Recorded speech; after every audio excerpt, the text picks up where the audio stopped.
बहुत सुनने में आ रहा है कि एआई नौकरियां खा जाएगा। क्योंकि इंसान एक साथ बहुत सारी चीजें इफेक्टिवली नहीं कर सकता था, but AI changes the game. मतलब एआई आपका मल्टीटास्किंग सुपर पावर बन जाता है। एक अकेला इंसान एआई की मदद से पूरी फौज बन सकता है। 5 लेवल रोडमैप जो कोई भी फॉलो कर सकता है। 1 automation agency, 2 vibe coding studio. अच्छा, अब आते हैं सबसे एक्साइटिंग हिस्से में। एआई की मदद से पैसा कैसे कमाया जा सकता है।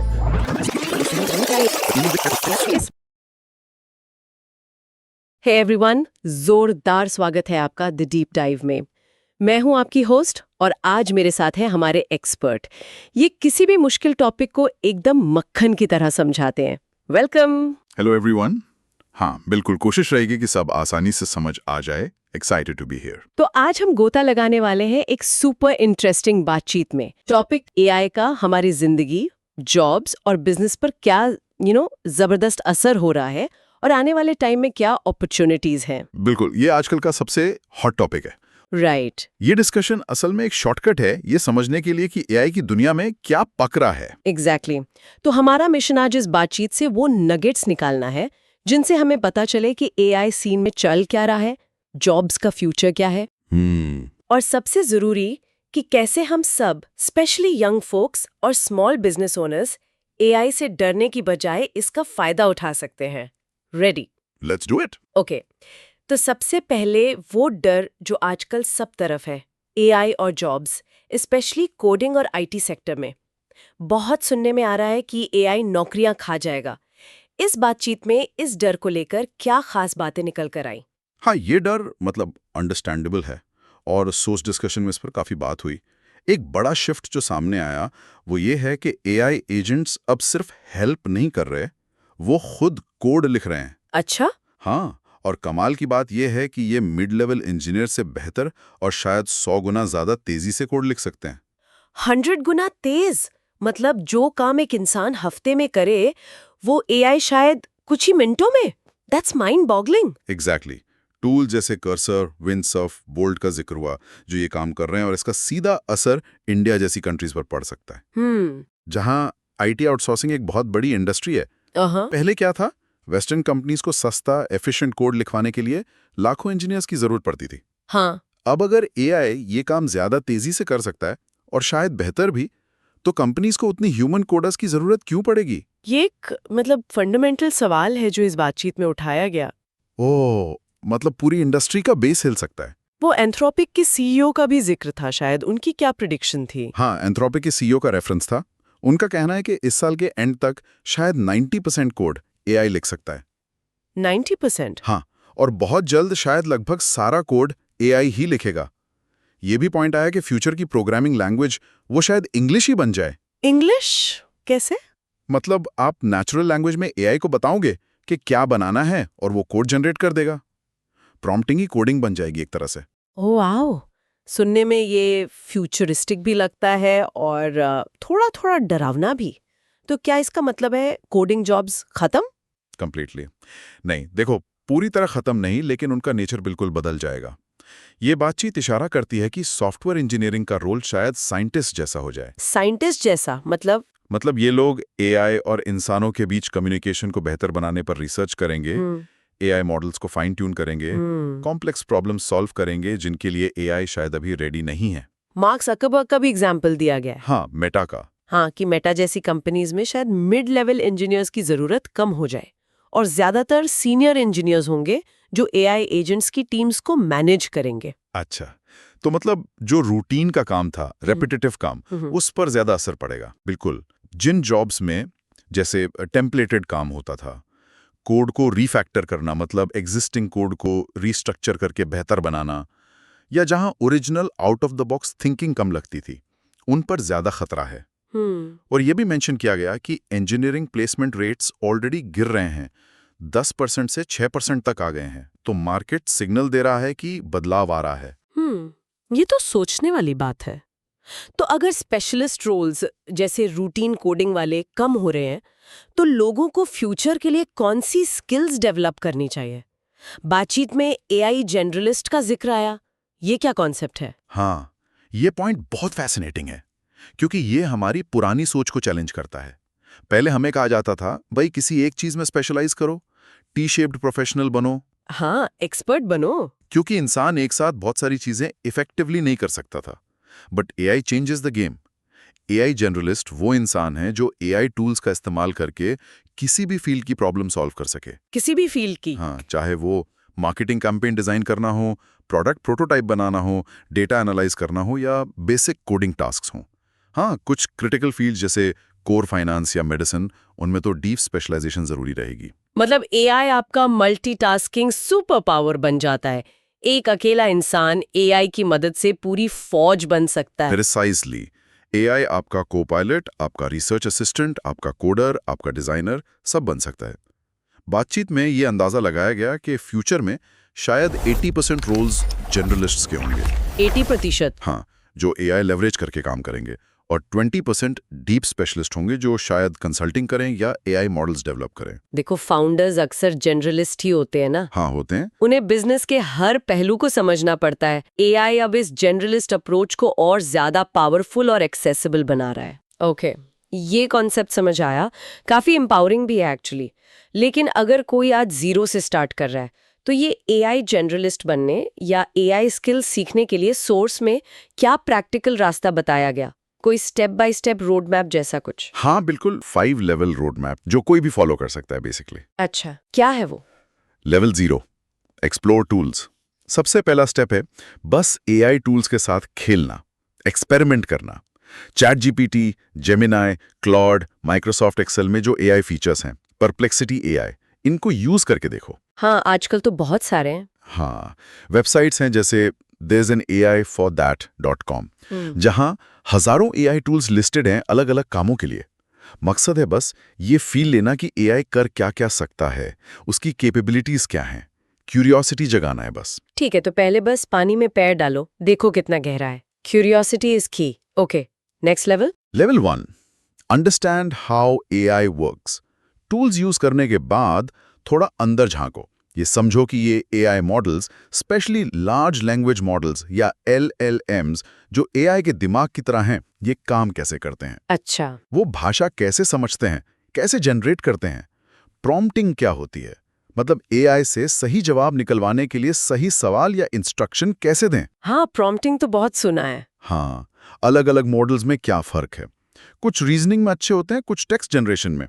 हगिंग फेस जैसे प्लेटफॉर्म्स या ओपन एआई का प्लेग्राउंड एक्सप्लोर करके ये समझ बढ़ाई जा सकती है। ओके, तो टूल्स चलाने के बाद उनकी वर्किंग समझना ये जरूरी है ताकि हम उन्हें इफेक्टिवली यूज कर सकें। ठीक है, लेवल 2 स्किप करके सीधा लेवल 3। हाँ, सीधा level 3, go beyond text. AI सिर्फ टेक्स्ट तक लिमिटेड नहीं है, इमेजेस, वीडियो और ऑडियो जनरेट करना सीखो। मल्टीमीडिया। हाँ, ये समझो कि डिफ्यूजन मॉडल्स कैसे काम करते हैं। ये वो टेक्नोलॉजी है जो mid journey, stability AI, stable diffusion जैसे टूल्स को वो स्टनिंग इमेजेस बनाने में मदद करती है। रनवे एमएल या लूमा लैब्स जैसे टूल्स से वीडियो जनरेशन एक्सप्लोर करो। एक एआई जनरलिस्ट को हर तरह के मीडिया के साथ कंफर्टेबल होना पड़ेगा।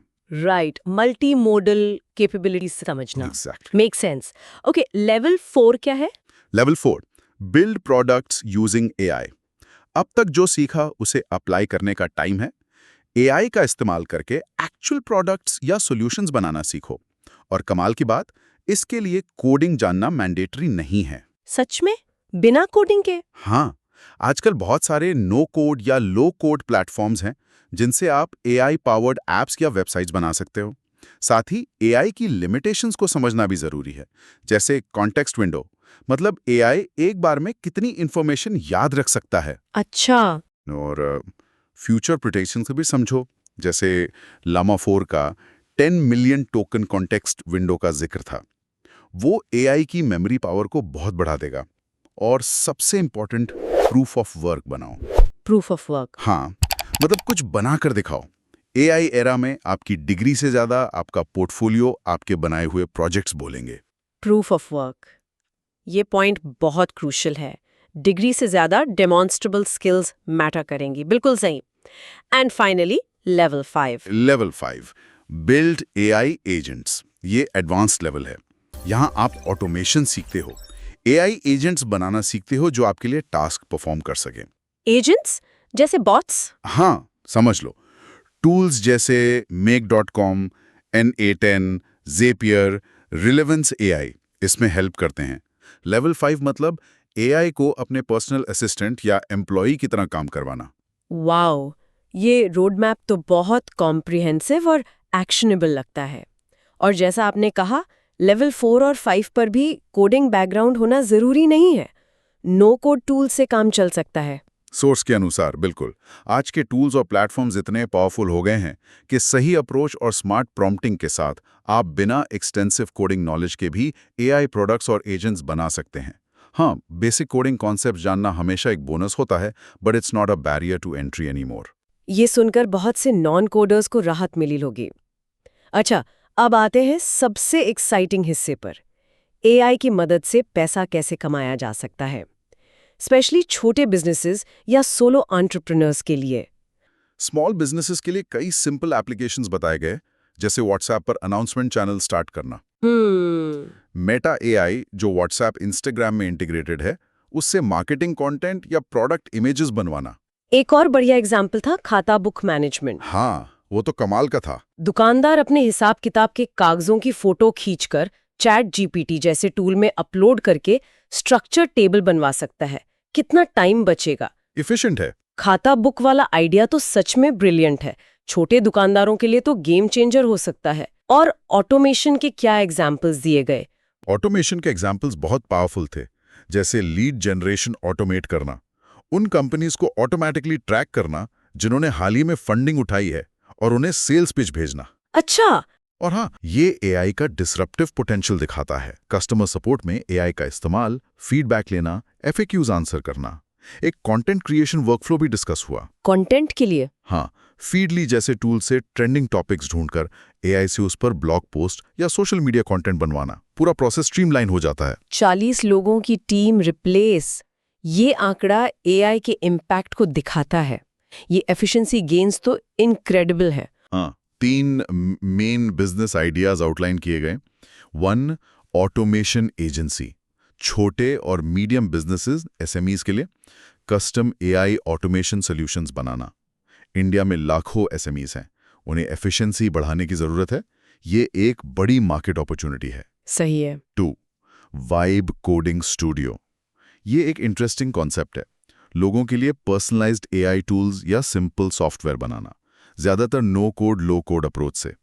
जैसे किसी को कस्टम वर्कआउट प्लानर चाहिए या पर्सनल फाइनेंस ट्रैकर, AI से ये बनाना अब आसान हो गया है। Personalised tools interesting. 3, service as a software, SaaS, AI powered services को सॉफ्टवेयर की तरह पैकेज करके बेचना। एग्जाम्पल, AI वॉइस एजेंट्स जो स्मॉल बिजनेसेस के लिए कस्टमर सपोर्ट कॉल्स हैंडल कर सकें। इसमें human in the loop model हो सकता है, जहां AI स्टैंडर्ड क्वेरीज हैंडल करें और कॉम्प्लेक्स इश्यूज इंसान के पास जाएं। Human in the loop, smart. और इस बात पर बहुत जोर दिया गया कि AI की वजह से अब सोलोप्रेन्योर्स या 2-3 लोगों की छोटी टीम भी बड़ा प्रॉफिटेबल बिजनेस खड़ा कर सकती है। वाओ। इसे माइक्रो नीश बिजनेस कहा गया। शायद 10 अलग-अलग $1 मिलियन रेवेन्यू वाले नीश बिजनेस बनाना AI टूल्स के साथ एक $10 मिलियन का बड़ा बिजनेस बनाने से ज्यादा फीजिबल हो गया है आज। फैसिनेटिंग। ये तो एंटरप्रेन्योरशिप का लैंडस्केप ही बदल रहा है। अच्छा, अब AI की कैपेबिलिटीज पर आते हैं। AI खुद कितना कैपेबल हो रहा है और क्या इसमें ओरिजिनल सोच है या ये बस कॉपी पेस्ट कर रहा है? इंसान के क्रिएटिविटी का क्या रोल है? इस पर एक बहुत ही थॉट प्रोवोकिंग बात कही गई सोर्स में। ये पॉसिबल है कि AI हमारी लैंग्वेज जैसे इंग्लिश या हिंदी को असल में समझता ही नहीं। समझता ही नहीं? फिर सी इंटरनल लैंग्वेज या रिप्रेजेंटेशन में सोचता है, जिसे टेक्निकल लोग लेटेंट स्पेस कहते हैं, और जिसे हम समझ नहीं सकते, और फिर आउटपुट को हमारी लैंग्वेज में ट्रांसलेट करता है। एंथ्रोपिक की रिसर्च का हवाला दिया गया।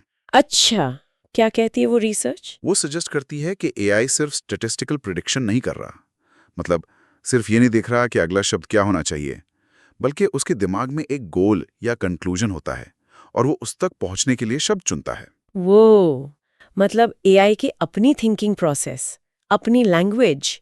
ये तो साइफाई जैसा लगता है। हाँ, ये अभी रिसर्च का एक्टिव एरिया है। काफी कुछ अभी भी ब्लैक बॉक्स है, लेकिन AI की कैपेबिलिटीज अनडिनाइबली तेजी से बढ़ रही हैं। कॉन्टेक्स्ट विंडो यानी AI की शॉर्ट टर्म मेमोरी बढ़ रही है। लामा 4 का 10 मिलियन टोकन कॉन्टेक्स्ट विंडो का जिक्र था। 10 मिलियन टोकन्स। हाँ, वो एआई को पूरी किताब याद रखने जितनी कैपेसिटी दे सकता है। सोचो, एआई हर तरह का कंटेंट बना सकता है। ओपस्ट्रिक जैसे टूल्स लंबे वीडियो से वायरल क्लिप्स निकाल सकते हैं। मिड जर्नी से हाइपर रियलिस्टिक चेहरे बन सकते हैं जो असली लगते हैं। लूमा लैब्स 2D इमेज को 3D वीडियो में बदल सकता है। गूगल एआई स्टूडियो जैसे टूल्स से आप अपनी स्क्रीन शेयर करके एआई से रियल टाइम हेल्प ले सकते हैं, कोडिंग या राइटिंग में।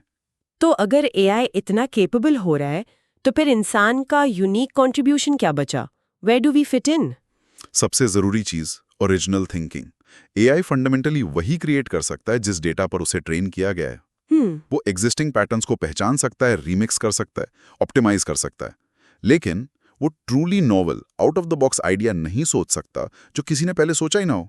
अच्छा, बिल्कुल नया। हाँ, जैसे एक ऐसा वेबसाइट डिजाइन बनाना जो सबसे हटके हो, या एक ऐसा मार्केटिंग कैंपेन सोचना जो वायरल हो जाए अपनी यूनिकनेस की वजह से। टॉप 10% ओरिजिनल थिंकर्स जो बिल्कुल नया सोच सकते हैं, वो एआई के दौर में पहले से भी ज्यादा सक्सेसफुल होंगे। ओके। उनकी क्रिएटिविटी एआई मैग्नीफाई करेगा, रिप्लेस नहीं। मतलब एआई एक पावरफुल टूल है, लेकिन स्टीयरिंग व्हील अभी भी ओरिजिनल ह्यूमन आइडियाज के हाथ में है। एआई को एक पार्टनर, एक कोलैबोरेटर की तरह देखना होगा, थ्रेट की तरह नहीं। डेली 1 घंटा नए एआई टूल्स एक्सप्लोर करने का रूटीन वो यही दिखाता है। कंटिन्यूअस लर्निंग इज की। रोज 1 घंटा? हाँ, डरने के बजाय एआई को एम्ब्रेस करना, उसकी कैपेबिलिटीज को समझना और कॉन्स्टेंटली सीखते रहना ही आगे बढ़ने का तरीका है।